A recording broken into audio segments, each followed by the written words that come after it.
আসসালামু আলাইকুম রহমতুল্লাহ বরকাত। সম্মানিত দর্শক, এখন যে চিত্রটি দেখতে পাচ্ছেন এটি মূলত ঢাকা চট্টগ্রাম মহাসড়কের মূলত ফেনীর আগ দিয়ে একটা বিশাল যানজট হয়েছে দেখতে পাচ্ছেন আপনারা।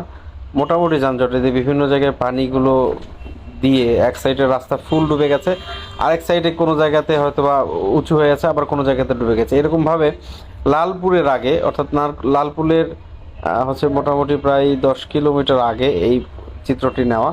এবং দেখতে পাচ্ছেন চতুর্দিকে খালি পানি, বাড়ি ঘরের কোনো চিহ্ন সুদ্ধা নাই।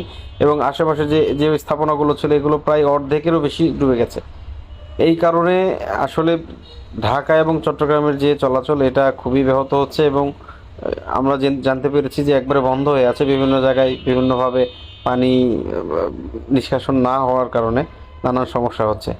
তো সব মিলিয়ে আসলে আমরা যেতে পারলাম না। আমরা আসলে যাচ্ছিলাম ঢাকা চট্টগ্রাম থেকে